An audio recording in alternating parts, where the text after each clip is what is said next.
My name's Sebastian and I create paper models of buildings. As an artist, a lot of my work is inspired by buildings that many would see as unremarkable. By creating buildings using paper and card, it's my hope that I'm able to help people realise the historic or architectural significance of buildings that many would take for granted. To most Londoners, 113 to 119 Charing Cross Road is better known as the former home of Foyles Bookshop.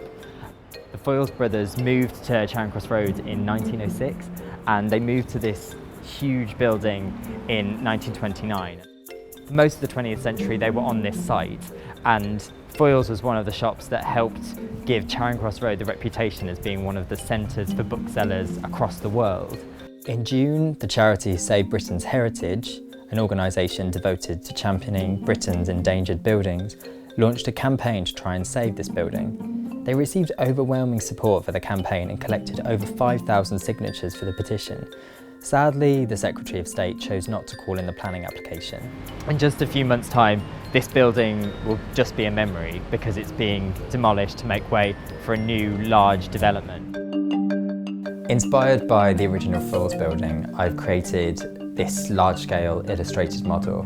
I started with preparatory drawings of the facades of the building, which then I've worked up with watercolours and finally turned into this 3D structure.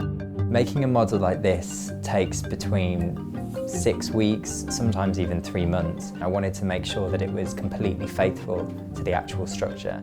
Now I've created this model, I'm looking to talk to people who have fond memories of the building. So far, I've spoken to someone who was instrumental in a huge workers' strike in the 1960s, as well as workers who have strong memories of Christina Foyle, who is the eccentric owner of the shop.